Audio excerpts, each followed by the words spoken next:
এই ফ্যামিলিতে রাত্রে ঘুমাইলো 8 জন মানুষ, ফজরের নামাজ পড়লো কয়জন? ছেলে মেয়ে জিফুত মিলাইয়া এই 6 জন 8 জন 10 জন কোরআন পড়তে পারে কয়জন? মেয়েটাকে আল্লাহর কোরআন থেকে বঞ্চিত করলেন কেন? ছেলেটাকে আল্লাহর কোরআন থেকে বঞ্চিত করলেন কেন? হুজুর অনেকক্ষণ বলতেছিলেন, আমি আইসাও শুনছি, আল্লাহর কোরআনের কথা বলতেছিলেন। কোরআন বঞ্চিত যে করেছে, যে বাবা যে মা খোদার কসম তার ছেলে কিংবা মেয়েকে আল্লাহ চিনায় নাই, কোরআন চিনায় নাই, সেজদা চিনায় নাই, গোলামি চিনায় নাই, রব্বে কাবার কসম, আপনি বাবা আপনি মা আখিরাতে আল্লাহর সামনে কি জবাব দিবেন তার জন্য রেডি থাকেন।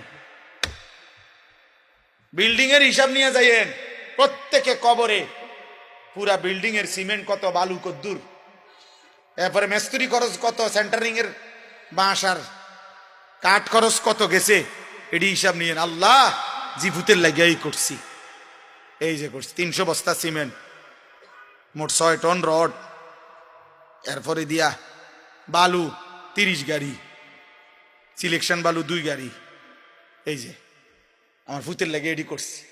আল্লাহ ধরে, আল্লাহ বলবে ফেরেশতার ওরে ফিট, কতক্ষণ ফিট টালা টাঙ্গাইয়া পরে যান পেট তারে কত খুজুহু ফাগুল্লু, কোরআন শরীফের আয়াত, মস্কারি করে কইছি মনে করছেন না? খুজুহু ফাগুল্লু, আল্লাহ বলবে এই ফেরেশতা নাফরমানদের ধর, তারে ধর, ফাগুল্লুহু তারে বেঁধে ফেল, বাঁধে, টাইট করে বাঁধে। ফেরেশতা বাঁধ দিবে, আল্লাহ বলবে এবার, ফেরেশতা বলবে আমরা এখন কি করব?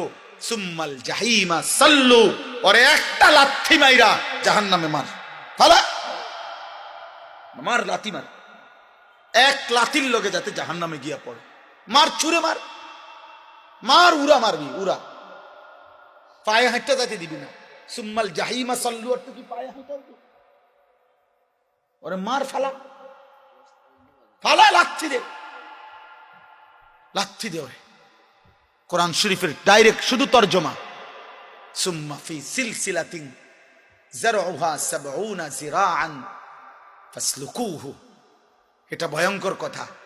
এবার যখন জাহান্নামে ফেলবে, আল্লাহ বলবে ফেরেশতাদেরকে, জাহান্নামের, আমার জাহান্নামের ফেরেশতা, এবার এই নাফরমান পাপী, এই হারামখোর, এই মুশরিক, এই মুনাফিক, এই বেঈমান, এই কাপুরুষ আমারে একটা সেজদা দেয় নাই, পরে আমি এত বড় কায়নাত দিয়ে, আমি রব্বুল আলামিন, আমি এত বড় আসমান দিয়ে ওরে সাজাইছি, জমিন দিছি, আমি প্রতিদিন সূর্য উঠাইতাম, আমি প্রতিদিন চাঁদ উঠাইতাম, ওরে এক লোকমা লোকমা খাবার দেওয়ার জন্য আমি এত বড় আসমানটা কাজে লাগাইছি, এত বড় সূর্যটা কাজে লাগাইছি, আমার রোদ, আমার বৃষ্টি, আমার আলো, আমার বাতাস, আমার দিন, আমার রাত, আমার আসমান, আমার জমিন, আমার পাহাড়, আমার নদী, আমার ফুল, আমার ফসল, আমার পানি, আমার খাবার, আমার হাত, আমার চোখ, আমার নাক, আমার কান, এত কিছুর বিনিময়ে আমি ওরে সারাটা দিন লালন পালন করতাম, ও আমারে একটা সেজদা দেয় নাই, ও আমারে একটা সেজদা দেয় নাই।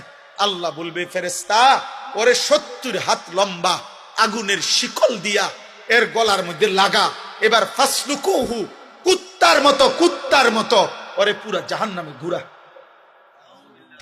ফাসলুকুহু অর্থ হইল 70 হাত আগুনের শিকল দিয়ে বেঁধে এবার ঘুরাও কুত্তার মতো, বাকি জাহান্নামীদের সাথে পরিচয় করিয়ে দাও, ওর অপরাধগুলো কি কি বলে দাও।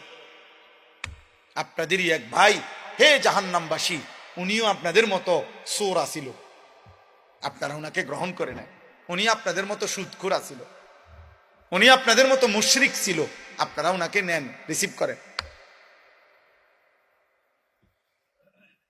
রিসিভ করেন ওনারে। আল্লাহ বলছে আমি আলহামদুলিল্লাহ রাব্বিল আলামিন, আমার সময় একদম কম, আমি আসলে আবু হানিফ ভাইয়ের সাথে অনুরোধ করছি যে আমি অল্প কুদ্দুর কথা কম, এই জন্য আমি দেরি করতে পারছি না। মহান আল্লাহ পাক বলছেন আলহামদুলিল্লাহ, বান্দা সমস্ত প্রশংসা আল্লাহর জন্য। যদি বলেন কেন, আল্লাহ বলেন কেন নয়, গোটা কায়নাতের যেখানে যা তোমার কোনটা, তোমার বাপের কোনটা, সবই তো আমার। কথা বলে না? নেতার কোনটা, কর্মীর কোনটা, বাপের কোনটা, ফুতের কোনটা, গোটা সৃষ্টির যেদিকে যা সব কার? তো তাইলে প্রশংসা কার? প্রশংসা আলহামদুলিল্লাহ, সব প্রশংসা আল্লাহর জন্য। আল্লাহ বলে এটাই তো যুক্তি, কারণ সব তো আমার, সব আল্লাহর না। যেখানে যত আয়োজন সবই তো আল্লাহ, যেখানে যত হাসি, যেখানে যত আনন্দ, যেখানে যত মায়া, যেখানে যত ভালোবাসা, যেখানে যত শোভা, যেখানে যত সৌন্দর্য, ফুলের হাসি, সে তো আমার দেওয়া। পাখির কিচির মিচির, এ তো আমার দেওয়া। মাছের সুন্দর, এ তো আমার দেওয়া, আমার দেওয়া। নারী পুরুষের সৌন্দর্য, এ তো আমার দেওয়া বান্দা, সবই তো আমার। जिधर देखता हो तू ही तू, হাজার মে সাজার মে তেরে রঙ্গ বু হে। দেখো না বান্দা, গাছে দেখো, পাথরে দেখো, পশুতে দেখো, মানুষে দেখো, তোমার মধ্যে দেখো, অন্যের মধ্যে দেখো, যেদিকেই দেখবা শুধু আমার কুদরত, আমাকেই পাবা। जिधर देखता हो तू ही तू, तू ही तू। আলহামদুলিল্লাহ বলেন, আলহামদুলিল্লাহ।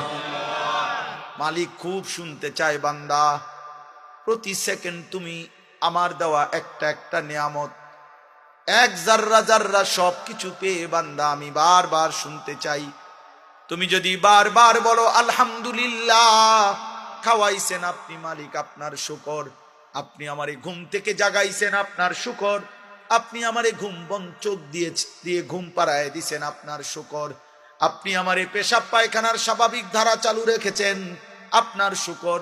আপনি আমাকে স্ত্রী দিয়েছেন, আপনার শুকর। আপনি আমারে সুন্দর ছেলে দিয়েছেন মাওলা, আপনার শুকর। আপনি আমারে ভালোবাসার এই আয়োজন সব দিয়েছেন, আপনার শুকর। আল্লাহ বলেন বান্দা, যতবার তুমি মুখ দিয়ে বলবা আলহামদুলিল্লাহ, আমি আল্লাহ ওয়াদা দিলাম ততবার নিয়ামত আমি আরো বাড়িয়ে দেব। জমিন থেকে হবে আলহামদুলিল্লাহ, আরশ আজিম থেকে লা আযীদান্না। এখানে বলবে কি আলহামদুলিল্লাহ, জমিন থেকে বান্দা বলবে আলহামদুলিল্লাহ, আল্লাহ আরশ আজিম থেকে বলবে লা আযীদান্না, আমি বাড়াবো, আমি বাড়াবো, আমি বাড়াবো। তুমি আবার বলো আলহামদুলিল্লাহ, আল্লাহ আবার বলবে আমি বাড়াবো। তুমি বুঝি বলো আল্লাহ আপনি বাড়াইতেন পারেন কতক্ষণ আমি দেখমু। আল্লাহ বলেন তুমি প্রশংসা করতে পারো কতক্ষণ দেখি আমি। আল্লাহ তোমাকে আল্লাহর কথার উপরে আমল করার তৌফিক দিবে, আমলের সুযোগ দিবে। এমনি কম বেশি কোরআন সুন্নাহর কথা, ইসলামী কথা আমরা সবাই জানি, বলতে কইলে কেউই কোনো কম কইত না, এগুলো সবাই বলতে পারে। চা দোয়ানের মধ্যে অনেক কথা হয়, কথা সবাই জানে কম বেশি, কিন্তু সেটা আমলে পরিণত হওয়া, সেটা হলো প্রকৃত সার্থকতা। মনে করেন আজকে 10 বছর ধরে যে কোনোদিন 5 ওয়াক্ত নামাজ পড়ে নাই, এমন নাফরমানকেও যদি জিজ্ঞেস করেন, ও বলবে, তারে যদি বলেন যে বাবা বলেন, ভাই বলেন নামাজ কয় ওয়াক্ত, সেও বলবে 5 ওয়াক্ত।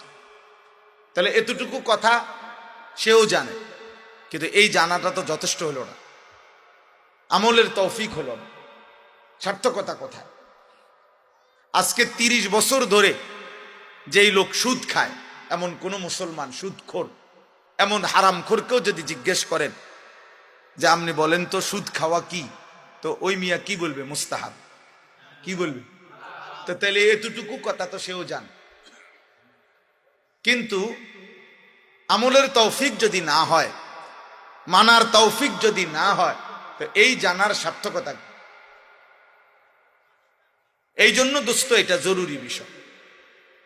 এই ছেলে, এই বসো, মোবাইল এটা বন্ধ করো বেটা।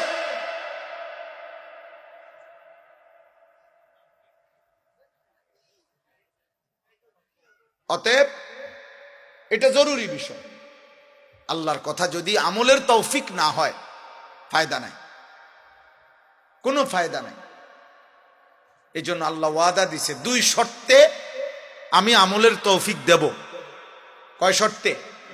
1, মনোযোগ দিয়ে শোনো, 2 চুপ থাকো।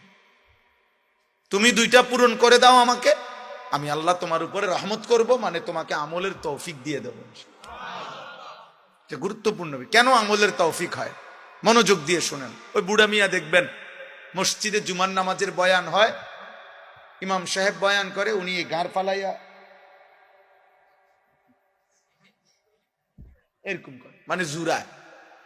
আপনি এই 200 বছর পরেও দেখবেন উনি বিড়ি খায়, ওনার বয়স হয়ে গেছে 90, উনি এখনো গালিগালাজ করে। কেন?